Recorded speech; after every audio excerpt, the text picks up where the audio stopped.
Assalamualaikum warahmatullahi wabarakatuh. Salam sejahtera buat kita semua. Semoga kita semua dalam keadaan sehat jasmani dan rohani, tidak kekurangan satu apapun. Amin ya robbal alamin. Oke, Mimin akan melanjutkan cerita Liontin Giok Naganya. Tapi seperti biasa, bantu dulu tekan tombol like dan berkomentar juga Tuan dan Nona. Terima kasih sesudah dan sebelumnya. Oke, mari kita lanjutkan saja ceritanya. Yes. Bab 2337 sampai bab 2340. Apakah kalian saling kenal?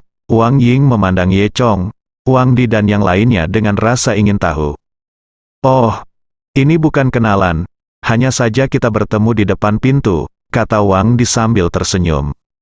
Wang Ying mengangguk dan melanjutkan, apapun yang terjadi, rekan-rekan, mulai hari ini, Tuan Ye akan menjadi Direktur Departemen Pemasaran. Saya harap Anda dapat mencapai prestasi baru di bawah kepemimpinan pemimpin baru. Hari ini Anda akan berkinerja baik di penilaian akhir tahun. Kemudian, Wang Ying memandang Ye Chong dan berkata, Direktur Ye, kami telah menyelesaikan prosedur Anda, jadi saya akan pergi. Jika Anda butuh sesuatu, Anda bisa datang. Datanglah kepada saya dan sambut Anda ke perusahaan kami. Setelah mengatakan itu, Wang Ying mengangguk ke Ye Chong dan pergi. Setelah Ye Chong mengirim Wang Ying pergi, dia berbalik dan menemukan bahwa semua orang menatapnya dengan heran. Termasuk Zhao Yingying dan Zhao Lubai. Ye Chong tersenyum dan berkata, semuanya, jangan lihat aku seperti ini. Mulai hari ini, kita akan bekerja sama. Kemudian dia berhenti dan melanjutkan, jika Anda memiliki pertanyaan, Anda bisa datang kepada saya. Ketika Ye Chong berbicara, dia menatap Zhao Lubai secara khusus. Lalu, Ye Chong masuk ke kantornya. Aneh sekali. Orang ini tiba-tiba menjadi pemimpin kita. Sungguh tak tertahankan bagi saya, kata Zhao Yingying. Zhao Lubai juga merasa masalah ini terlalu aneh. Zhao Yingying melanjutkan, saya tidak tahu apa yang terjadi dengan pria ini. Saya baru melihatnya kemarin dan dia telah menjadi pemimpin kita hari ini. Bukankah ini terlalu kebetulan? Saya melihatnya hanya untuk menjemput gadis. Xin seolah mencium gosip, dia segera datang dan bertanya apa yang sedang terjadi. Kemudian, Zhao Yingying menceritakan apa yang terjadi tadi malam. Setelah semua orang mendengar ini, mereka semua terkejut. Mungkinkah semuanya kebetulan? Bagaimana mungkin? Song Xin juga merasakan ada yang tidak beres. Berdasarkan intuisi gosipnya selama bertahun-tahun, dia tahu bahwa masalah ini pasti tidak sederhana. Jadi, aku bilang dia datang ke sini pasti untuk menjemput gadis-gadis, kata Zhao Yingying. Song Xin memandang Zhao Lubai dengan iri. Jika seorang pria melakukan ini untukku, aku akan tergerak sampai mati. Zhao Lubai hanya mengerutkan kening, merasa sangat aneh. Namun, orang ini jujur dan dia tidak terlihat seperti orang yang sulit. Gao Gong berkata, hei, apapun yang terjadi, aku bisa memancing lagi. Dia berkata sambil tersenyum, Gao Gong tidak peduli dengan yang lain, dia hanya peduli pada dirinya sendiri dan apakah dia bisa memancing dan bermain dengan gembira. Wang Di menyipitkan mata di sampingnya, tampak tenang dan berpikir. Apakah bajingan ini benar-benar di sini untuk menjemput Zhao Lubai? Tidak mungkin, menghabiskan biaya sebesar itu untuk menjemput gadis adalah sesuatu yang hanya bisa dilakukan oleh orang bodoh, Wang Di berpikir dalam hati. Namun, jika tidak, semuanya terdengar seperti suatu kebetulan. Bagaimanapun, Wang Di tahu bahwa Ye Chong tertarik pada Zhao Lubai. Dia harus menunjukkan kepada Ye Chong betapa kuatnya dia, sehingga Ye Chong tidak berani memiliki pemikiran yang tidak pantas tentang Zhao Lubai. Apa-apaan ini? Apapun yang terjadi, aku akan memberinya pertarungan hari ini, kata Wang Di pada dirinya sendiri. Kemudian, dia memanggil pengikutnya Chen Yu ke samping, dan keduanya mulai berbisik. Persis seperti itu, pekerjaan hari itu dimulai. Sebentar lagi, hari sudah siang, Wang Di dan Chen Yu sepertinya sudah membahas konspirasi. Apa yang sedang kamu lakukan? Song Xin terlihat sangat tertarik. Apakah kamu berencana untuk mengejutkan sutradara? Apa yang kalian berdua rencanakan? Wang Di terkekeh dan berkata, Tunggu dan lihat saja pertunjukannya nanti.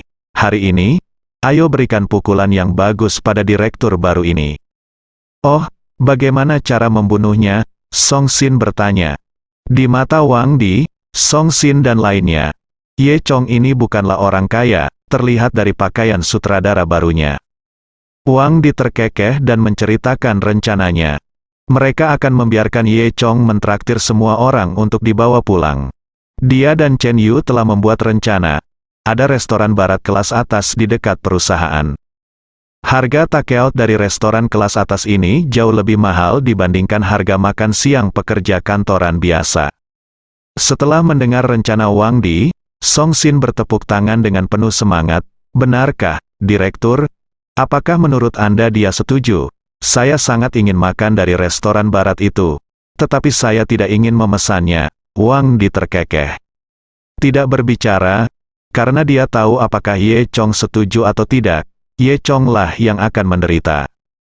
Bagaimanapun, Ye Chong baru saja tiba, dan wajar baginya untuk mengundang bawahan departemen untuk makan malam dan membangun hubungan yang baik. Oleh karena itu, selama Wang Di dan yang lainnya membuka mulut, diperkirakan Ye Chong tidak akan bisa menolak. Selama Ye Chong setuju, maka dia akan dibunuh. Sebaliknya, bahkan jika Ye Chong tidak mau atau mengundang mereka untuk makan makanan murah, Ye Chong lah yang akan merasa malu. Zhao Yingying, yang berada di sebelahnya, juga mendengar rencana Wang Di dan menganggapnya sebagai rencana yang bagus. Mungkin karena cemburu, dia hanya tidak menyukai Ye Chong. Mengapa Ye Chong bisa mengejar Zhao Lubai begitu gila? Mengapa Anda mengejar sesuatu selain diri Anda sendiri? Apakah Anda meremehkan diri sendiri? Sekarang seseorang ingin menghukum Ye Chong. Dia tentu saja senang melihatnya. Hanya Zhao Lubai yang sedikit khawatir dan berkata, apakah kamu bertindak terlalu jauh, atau lupakan saja? Xiao Bai, mengapa kamu begitu peduli? Kamu benar-benar sangat khawatir. Beri dia pelajaran. Oke, kenapa kamu terburu-buru? Apakah kamu naksir dia? Zhao Yingying bertanya. Wajah Zhao Lubai memerah. Tidak, tidak. Kemudian, dia menundukkan kepalanya dan tidak berani berbicara lagi. Kali ini, Wang Di menepuk Chen Yu di sebelahnya. Chen Yu mengerti, berdiri, lalu berjalan ke pintu kantor Ye Chong dan mengetuk pintu. Kemudian, Ye Chong berjalan keluar. Ada apa? Apakah ada yang salah? Chen Yu King terbatuk 2 kali dan berkata sambil tersenyum main-main, Direktur Ye, ini tengah hari, waktunya makan. Oh, benarkah? Oke, semuanya ayo pergi ke kafetaria untuk makan, kata Ye Chong. Di sekitar taman kantor terdapat kantin taman tempat seluruh karyawan di taman tersebut makan siang. Inilah yang Wang Ying katakan pada Ye Chong di pagi hari dan memberi Ye Chong kartu makan. Chen Yu terkekeh dan berkata, Direktur Ye, tradisi departemen kami adalah memesan makanan untuk dibawa pulang setiap hari dan meningkatkan kualitas makanan. Makanan di kafetaria benar-benar tidak begitu enak. Ya, Anda kebetulan menyusul hari ini. Kebetulan sekali, Wang Di juga berkata di sampingnya. Ye Chong tidak memiliki keraguan. Oke, ayo pesan makanan untuk dibawa pulang. Chen Yu mengambil kesempatan itu untuk mengatakan, baiklah, Bos Ye, Anda baru saja datang ke sini. Saya ingin tahu apakah Anda dapat mentraktir orang-orang dari departemen kami untuk makan malam. Hanya saja anggap saja sebagai perayaan, sebentar saja. Hal semacam ini diucapkan oleh Chen Yu tanpa malu-malu, untuk merayakan orang lain, dan meminta orang lain mengeluarkan uang untuk mentraktirnya makan. Tentu saja, jika kamu tidak mau, lupakan saja, lanjut Chen Yu, menggunakan gerakan untuk mundur daripada maju. Tanpa diduga, Ye Chong menyetujuinya dengan sangat sederhana. Dia langsung setuju. Oke, saya mentraktir kalian semua makan malam hari ini. Oh, terima kasih banyak. Sutradara Chen Yu terus berkata sambil tersenyum lucu. Saya tidak tahu, bisakah kita memesan makanan favorit kita? Ye Chong bahkan tidak bertanya, hanya berkata, apapun yang ingin kamu makan, terserah kamu. Kalimat ini dimainkan di tangan Chen Yu, Wang Di, dan lainnya. Chen Yu dan Wang Di diam-diam saling tersenyum. Oke, Itu dia. Chen Yu tersenyum dan berkata, "Terima kasih, Direktur Ye." Zhao Lubai di sebelahnya menggelengkan kepalanya, berpikir dalam hati, direktur baru ini benar-benar tidak memiliki pengalaman. Ketika dia berbicara dengan Chen Yu seperti ini, bukankah dia menunggu untuk ditipu? Dia tidak tahu siapa Chen Yu. Pada saat ini, Chen Yu terkekeh dan berkata, "Baiklah, Direktur Ye, saya akan pergi dan memesannya." Ye Chong mengangguk dan berkata, "Oke, pesan lebih banyak untuk semua orang, dan mintalah penggantian kepada saya ketika waktunya tiba," kata Chen Yu berdasarkan lembaran tebal. Dengan semangat nakal, dia berkata sambil tersenyum, "Ngomong-ngomong, Direktur, saya bisa makan lebih baik, bolehkah saya mendapat 2 porsi? Ye Chong mengangkat bahu dan berkata, "Tidak masalah, selama kamu bisa makan, kamu bisa memesan sebanyak yang kamu mau. Ngomong-ngomong, bantu aku, pesan 1 juga." Setelah mengatakan itu, Ye Chong kembali ke kantornya. Chen Yu dan Wang Di tertawa, rencana mereka berhasil. Chen Yu memandang Wang Di dengan sikap pamer dan berkata, "Saudara Wang, apa kabar? Apakah semuanya baik-baik saja?" Wang Di mendengus dingin, biarkan dia acuh tak acuh sekarang, dan dia akan menangis ketika tagihannya datang nanti." Dia melirik Chen Yu dan berkata, "Mengapa kamu tidak segera memesan untuk saya? Ingat, setiap orang harus memesan 2 porsi." Zhao Lubai merasa itu masih belum pantas dan berkata, "Bukankah ini terlalu banyak?" "Xiao Bai, jangan melawan semua orang di sini, jangan khawatir. Itu hanya lelucon." "Hei, aku sudah lama merindukan restoran barat itu," Song Xin berkata sambil tersenyum. "Xiao Bai, bukankah orang itu mengganggumu? Aku akan memberinya pelajaran dan memberitahu dia betapa kuatnya kita," kata Wang Di. Zhao Yingning juga berkata, "Itu benar, Xiao Bai, jangan khawatir, apa yang bisa terjadi?" Song Xin berkata dengan bersemangat, "Tunggu sebentar, saya harus menyiapkan ponsel saya. Ketika Direktur Ye membayar tagihannya, saya harus ambil foto ekspresinya yang luar biasa." Kemudian, Chen Yu memesan makanan untuk dibawa pulang. Sekitar setengah jam kemudian, pengantar barang datang membawa sebuah kotak besar. Pengantar barang datang jauh-jauh dan di kotak itu terdapat papan nama restoran barat, Steak 3 Jarum. Hal ini justru menarik perhatian banyak orang. Bukankah ini steak 3 pin? Bawa pulang mereka tidak murah, 1 kali makan bernilai 3 hari gaji kita." "Iya, saya pesan begitu banyak sekaligus. Berapa biayanya?" "Bukan, seberapa besar kesepakatan yang telah dinegosiasikan oleh Departemen Pemasaran, mereka merayakannya seperti ini." Karyawan dari departemen lain di perusahaan berkomentar satu demi satu. Di tengah tatapan iri semua orang, kurir mengirimkan barang-barang itu ke kantor Departemen Pemasaran. Rekan-rekan dari departemen lain di sekitar berpura-pura lewat dan memperhatikan dengan rasa ingin tahu di pintu. "Song Xin, departemenmu sangat makmur sehingga kamu memesan begitu banyak steak." Seorang wanita tua melihat Song Xin dan bertanya. Song Xin tersenyum dan berkata, "Saudari Wang, apakah kamu sudah makan? Jika belum, bagaimana kalau makan bersama?" Kakak perempuan tertua yang dia panggil Saudari Wang menggelengkan kepalanya dan berkata sambil tersenyum, "Saya sudah makan, tetapi saya tidak pernah menikmatinya sangat banyak. Barang bagus sudah habis, kalian makan pelan-pelan." Di sisi ini, petugas pengantar barang meletakkan barangnya dan pergi. Kemudian, Chen Yu dan Wang Di membuka bagian luarnya dan mengeluarkan uangnya. Setelah melihat angka-angka di atas, Gao Gong, Song Xin, Zhao Yingning dan lainnya semuanya menunjukkan ekspresi terkejut. "Mahal sekali," seru insinyur senior. Wang Di mendengus dingin. Dia baru saja membayar di muka, jadi dia tentu tahu berapa jumlahnya. Ada tagihan, dan dia tidak takut Ye Chong tidak mau membayarnya. Setelah terkejut, Zhao Yingning menunjukkan ekspresi sombong. Song Xin diam-diam mengeluarkan ponselnya. Kemudian, Chen Yu mengetuk pintu kantor Ye Chong lagi dan berkata, "Direktur Ye, keluarlah untuk makan." Ye Chong baru saja berlatih di kamar. dia mengunci diri di kamar dan berlatih sepanjang pagi. Awalnya, dia tidak perlu makan. Namun, untuk bersikap seperti orang normal, Ye Chong memutuskan untuk pergi makan. Lalu, Ye Chong membuka pintu dan berjalan keluar. Ketika Ye Chong keluar, dia menemukan bahwa Chen Yu dan orang lain di luar pintu semua menatapnya dengan mata sombong. Ye Chong tidak tahu alasannya, tapi dia tidak peduli. Kemudian, Chen Yu berlari ke arah Ye Chong sambil tersenyum dan berkata kepada Ye Chong, "Direktur Ye, ini tagihannya. Agak mahal, maaf, jika Anda memesan terlalu banyak, mungkin melebihi anggaran Anda.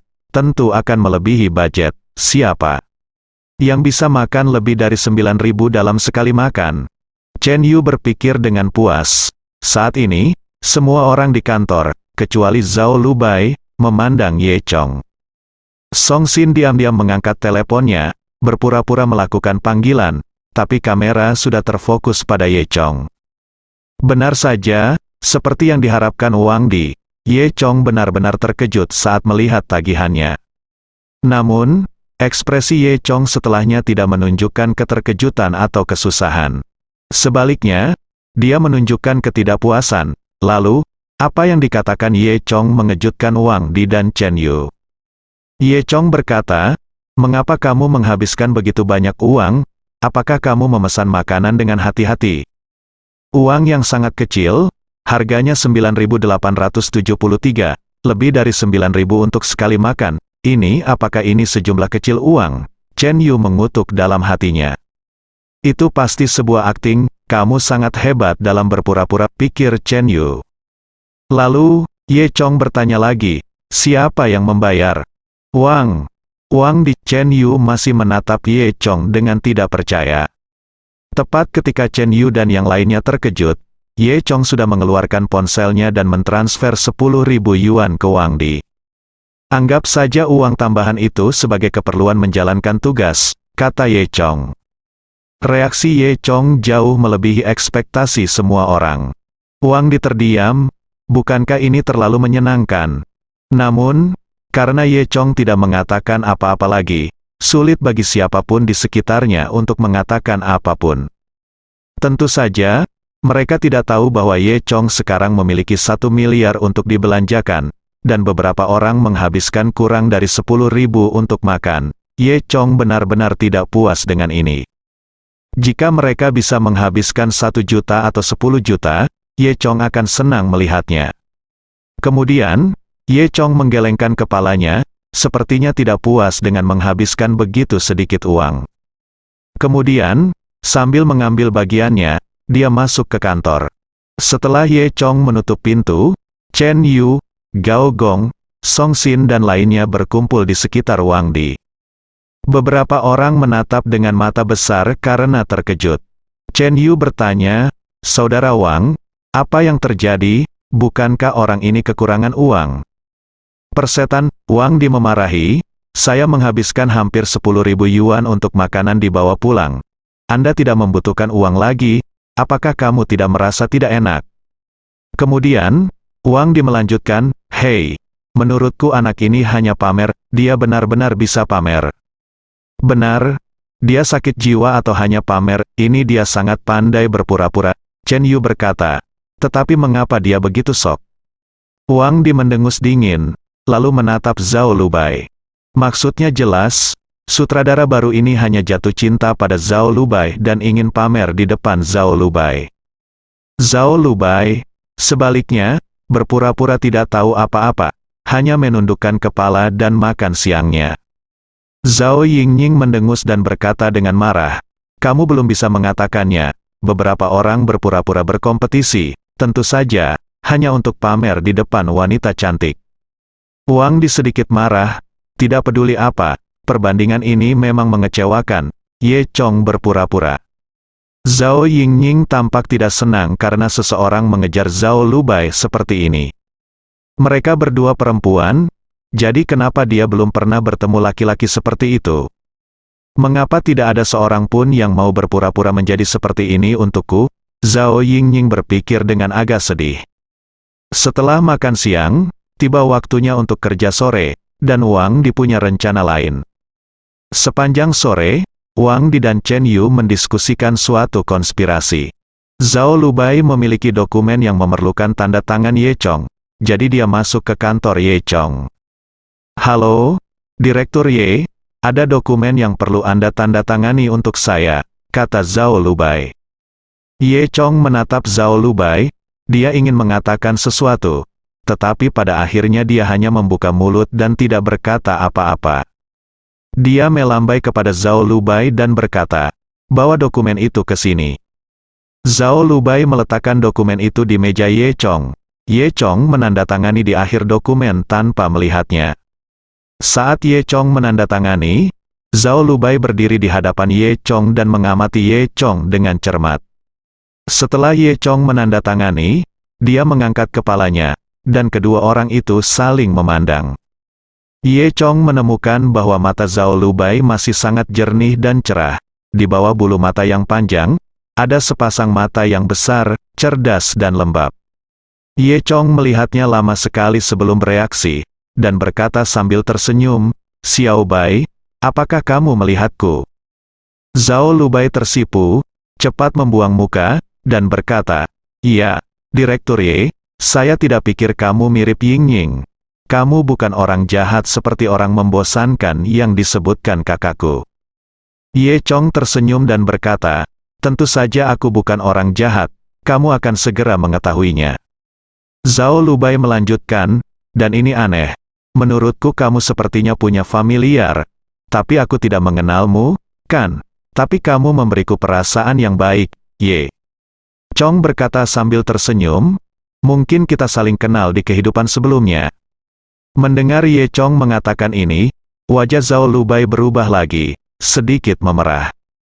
Lalu, dia mengambil dokumen yang ditandatangani oleh Ye Chong dan berbalik untuk berjalan keluar. "Xiao Bai," ketika Zhao Lubai sampai di pintu kantor, Ye Chong memanggilnya. Zhao Lubai berbalik dan menatap Ye Chong. "Ada apa?" Ye Chong berkata, "Jika kamu membutuhkannya, datang saja dan temukan aku." Zhao Lubai tidak menjawab, lalu berhenti dan berkata kepada Ye Chong, "Direktur Ye, jangan seperti apa yang kamu lakukan pada siang hari ini, bahwa Chen Yu sangat tidak tahu malu. Jika kamu memintanya untuk memesan, dia pasti ingin menghabiskan semua uangmu." Faktanya, mereka mendengar ini. Ye Chong tersenyum dan berkata, "Saya tahu bahwa mereka sengaja memesan makanan paling mahal di dekatnya dan ingin saya membayarnya." Zhao Lubai tertegun, "Apa, Direktur Ye? Apakah Anda tahu itu?" Ye Chong berkata sambil tersenyum, "Tentu saja." "Tapi kenapa?" Zhao Lubai ingin terus bertanya. Ye Chong mengangkat bahu dan berkata, "Bukan apa-apa, aku hanya punya terlalu banyak uang dan tidak bisa membelanjakannya."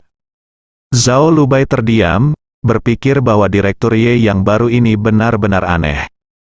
Namun, mengingat orang ini pernah mengatakan bahwa dia adalah seorang Linlong sebelumnya, tidak mengherankan jika dia bisa mengatakan hal lain seperti ini. Kemudian, Zhao Lubai melanjutkan, "Tidak peduli apa, Direktur Ye, Anda harus berhati-hati, Wang Di dan Chen Yu tidak akan berhenti."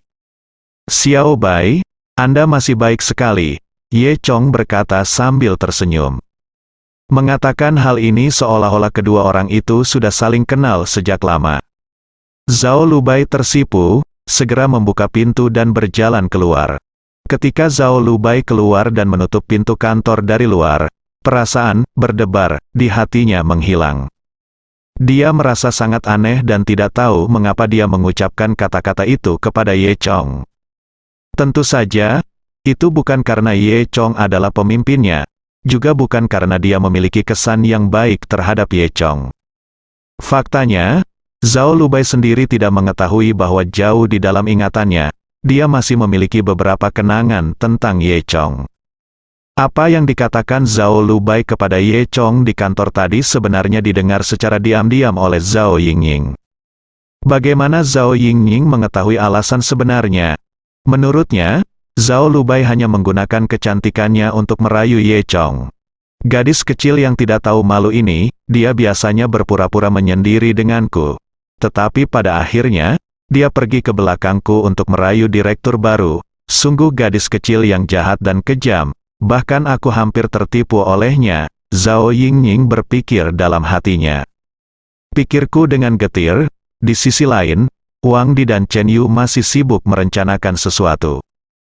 Mereka mengerjakannya sepanjang sore, dan ketika mereka pulang kerja 1 jam lagi, mereka berdua masuk sambil membawa 2 tumpukan besar dokumen. Keduanya memiliki senyum jahat di wajah mereka. Apa ini? Song Xin bertanya dengan rasa ingin tahu. Ini hadiah pertemuan kita untuk direktur baru, kata Wang Di. Tindakan Wang Di dan Chen Yu langsung menarik perhatian Zhao Yingning. Sepertinya ada pertunjukan bagus lainnya untuk ditonton, Zhao Yingning berpikir sendiri. Kemudian, Wang Di dan Chen Yu terlihat mengetuk pintu kantor Ye Chong dengan banyak dokumen di tangan mereka. Direktur Ye, dokumen-dokumen ini memerlukan tanda tangan Anda, kata Wang Di sambil meletakkan semua dokumen di meja Ye Chong. Ye Chong bertanya, apa ini? Wang Di berkata, ini adalah laporan statistik penandatanganan kontrak tahun ini. Kami akan merangkumnya sekarang, jadi saya ingin Anda menandatanganinya untuk konfirmasi. Iya, Direktur Ye, kapan Anda tanda tangan? Tapi perlu dipastikan apakah ada masalah dengan angka-angka di dalamnya. Meski sudah kita periksa, kita tetap akan melakukan kesalahan jika tidak benar, kata Chen Yu gembira. Yang pasti, banyak kesalahan pada file-file tersebut. Sejak Ye Chong menandatangani kontrak, Ye Chong secara alami akan memikul tanggung jawab atas kesalahan ini. Wang Di melanjutkan, Direktur Ye, tiba-tiba ada desakan dari atas. Semua penandatanganan harus diselesaikan hari ini. Jadi mohon minta Direktur Ye untuk bekerja lembur. Apakah Anda harus menyelesaikan penandatanganan hari ini, Ye Chong? Melihatnya dengan acuh tak acuh Wang Di dan Chen Yu, dia sudah melihat tipuan kedua orang ini. Wang Di melanjutkan, tidak, banyak dari dokumen-dokumen ini awalnya ditandatangani oleh direktur sebelumnya. Namun, setelah dia mengundurkan diri, dokumen-dokumen itu hilang, jadi saya harus mengaturnya kembali. Sekarang saya membutuhkan tanda tangan Anda. Ternyata inilah yang disibukkan Wang Di dan Chen Yu sore ini. Mereka menambahkan banyak kesalahan pada banyak laporan statistik sebelumnya, kemudian mengetiknya dan meminta Ye Chong untuk menandatanganinya. Ini bukan sekedar penandatanganan, saat penandatanganan, jumlah dan angka di dalamnya harus diperhitungkan dan akurat sebelum penandatanganan. Jika ingin memverifikasi semua dokumen ini, tidak akan selesai dalam waktu seminggu. Sudah hampir waktunya pulang kerja, dan mereka meletakkan semua dokumen ini di meja Ye Chong. Jelas sekali bahwa Wang Di akan mempermalukan Ye Chong dan membiarkan Ye Chong bekerja semalaman. Melihat adegan ini, Gao Gong dan Song Xin sama-sama terlihat seperti sedang menonton pertunjukan. Mereka tidak mendukung Wang Di, tapi mereka juga tidak menentang Wang Di. Zhao Lubai ingin mengucapkan beberapa patah kata untuk Ye Chong, tetapi dihentikan oleh Zhao Yingning. Xiao Bai, apa yang akan kamu lakukan? Apakah kamu masih ingin berbicara mewakili orang itu? Zhao Yingning berkata dengan marah. Zhao Lubai berkata, bukankah ini terlalu berlebihan? Haha, terlalu banyak. Saya rasa Anda tidak tertarik pada Direktur Ye. Anda tidak bermuka dua. Anda memiliki nama keluarga yang sama dengan Ye. Apa hubungannya? Zhao Yingning berkata dengan sinis. Zhao Lubai tersipu dan dengan cepat menggelengkan kepalanya. Tidak. Tidak ada yang terbaik. Saya menyarankan Anda untuk tidak berbicara terlalu banyak tentang masalah ini. Nah, apa yang ingin Anda lakukan, Yingning? Saya menyarankan Anda untuk tidak membicarakan masalah ini. Jangan khawatir tentang itu. Zhao Lubai menundukkan kepalanya dan tidak tahu bagaimana berbicara mewakili Ye Chong. Dia hanya berharap Ye Chong mendengarkan kata-katanya sekarang dan lebih berhati-hati terhadap Wang Di dan Chen Yu. Siapa tahu bahwa Ye Chong sepertinya mengkhawatirkan hal-hal ini. Dia tidak tahu tentang beban kerjanya. Jadi dia hanya mengangguk dan berkata, oke, taruh di sini. Hei, Direktur Ye, sayangnya saya tidak menjelaskannya kepada Anda. Wang Di menunjukkan senyuman jahat dan berkata, dokumen-dokumen ini harus diselesaikan malam ini dan diserahkan besok pagi. Ye Chong mengangguk dengan tenang, Saya tahu, saya akan menyelesaikannya. Hei, ini semua salah Direktur Ye. Wang Di mencibir, lalu berjalan keluar bersama Chen Yu. Trik Wang Di berhasil. Begitu dia menutup pintu kantor Ye Chong, dia dan Chen Yu tidak bisa menahan tawa. Bagaimana seseorang bisa begitu bodoh? Pemilik Wang Di berkata sambil tersenyum. Anda tahu, jika beban kerja ini diberikan kepadanya dan Chen Yu, ditambah insinyur senior, 3 orang, mereka tidak dapat menyelesaikannya bahkan jika mereka tidak makan atau minum selama 24 jam. Sekarang, Direktur Ye Sabi siap menyelesaikannya dalam 1 malam. Kecuali dia tidak membaca semua isinya dan hanya menandatangani. Faktanya, Wang Di juga sudah melakukan persiapan untuk situasi ini. Karena dia dan Chen Yu ada di dokumen-dokumen ini, banyak menggali lubang untuk Ye Chong, dan ada banyak kesalahan di dalamnya.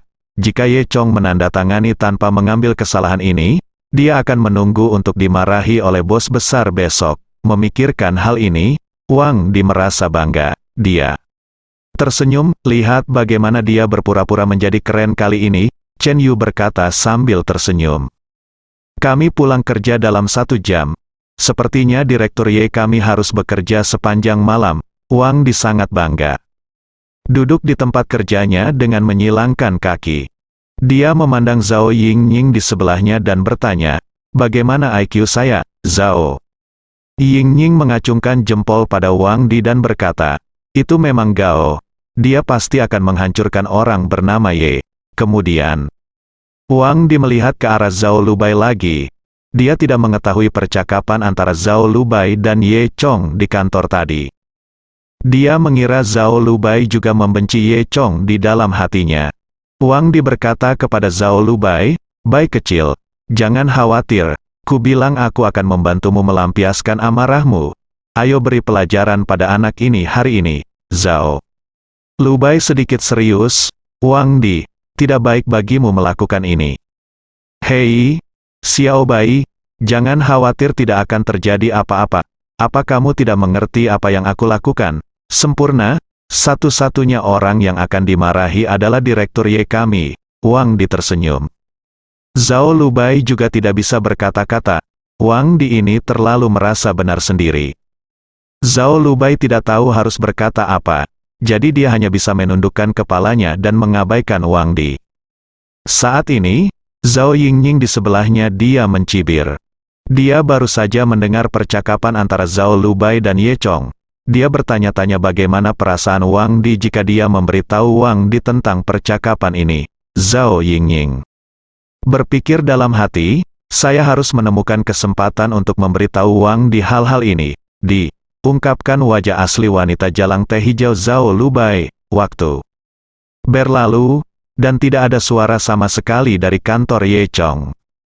Wang Di dan Chen Yu sangat bangga. Mereka tahu bahwa Ye Chong harus tenggelam dalam dokumen di kantor. Sepertinya dia tidak akan keluar malam ini. Dan hanya 5 menit sebelum pulang kerja, situasi di kantor sudah beralih ke status tidak bertugas. Semua orang mengemas pakaiannya, menyiapkan tasnya, dan berdiri di sana berkelompok mengobrol, bersiap untuk keluar pada pukul 0. Di sini ada beberapa mereka harus naik kereta bawah tanah dan sudah tiba di pintu perusahaan, berharap untuk keluar selangkah lebih maju. Tepat ketika Wang Di dan Chen Yu dengan bangga membual kepada Zhao Yingying dan Song Xin. Pintu kantor Ye Chong terbuka. Ye Chong berjalan keluar dengan gembira. Hei, apa kabar, Direktur Ye? Dokumennya lumayan banyak kan? Wang Di berkata seolah sedang bercanda. Ye Chong mengangguk dan berkata, ya, meskipun bekerja lembur bukanlah kebiasaan yang baik, tapi malam ini, seseorang harus bekerja lembur. Mendengar ini, Wang Di dan Chen Yu tersenyum. Mereka tidak menyangka Ye Chong akan menertawakan dirinya sendiri, tanpa diduga. Ye Chong melanjutkan, Wang Di, Chen Yu, aku akan merepotkanmu untuk bekerja lembur malam ini, Wang Di dan Chen Yu sama-sama tercengang saat mendengar ini. Wang Di berkata, Direktur Ye, saya khawatir Anda tidak mendengar apa yang saya katakan dengan jelas. Dokumen-dokumen itu memerlukan tanda tangan Anda. Ye Chong tersenyum dan berkata, tentu saja aku tahu, dan aku harus menyelesaikannya malam ini. Kemudian, Ye Chong berhenti dan berkata, saya sudah menandatangani semuanya, dan ada kesalahan di dalamnya. Saya sudah menggambar semuanya, jadi saya ingin Anda bekerja lembur dan memperbaiki semua kesalahan, lalu cetak dan tempelkan di mejaku di kantorku. Apa? Mata Wang Di melebar. Apakah kamu sudah selesai menandatangani? Sudahkah Anda meninjau konten di dalamnya? Apakah kamu bercanda? Chen Yu juga tidak mempercayainya. Benar? Bagaimana ini mungkin? Anda tahu, 3 orang mungkin tidak dapat menyelesaikan beban kerja itu dalam seminggu. Dalam waktu singkat ini, Ye Chong tidak dapat menyelesaikannya meskipun dia hanya menandatangani namanya. Ye Chong mengangkat bahu dan berkata kepada mereka, kalian pindah file ke stasiun kerja Anda dan mengaturnya. Ingat, kesalahan apapun yang saya tandai harus diperbaiki. Wang Di dan Chen Yu, termasuk Song Xin dan insinyur senior yang penasaran, semuanya datang ke kantor Ye Chong. Mereka menemukan bahwa dokumen-dokumen sebelumnya telah ditumpuk menjadi 2 tumpukan. Salah satu tumpukan baik-baik saja, kata Ye Chong. Chong punya sudah menandatanganinya. Tumpukan lainnya, yang lebih tinggi dan lebih tebal, berisi masalah. Beberapa orang membaliknya dan terkejut menemukan bahwa Ye Chong sebenarnya telah menggambar semua bagian yang bermasalah satu persatu keluar. Ini bukan hanya angka, tetapi juga perhitungan dengan banyak rumus rumit, seperti tingkat pengembalian, del. Ye Chong sebenarnya mengeluarkan semua kesalahan. Bahkan ada kesalahan perhitungan pada digit ke-6 dan ke-7 setelah koma, dan Ye Chong sebenarnya menandainya satu persatu. Hal ini dapat kita lihat karena kesalahan tersebut diam-diam diubah oleh Wang Di dan Chen Yu pada dokumen aslinya. Wang Di tercengang saat melihat ini. Beberapa kesalahan dibuat secara diam-diam olehnya dan tidak terlihat jelas. Hanya untuk menipu Ye Chong, apa yang tidak dia duga adalah Ye Chong menemukan semuanya satu persatu, dan hanya butuh 1 jam bersambung.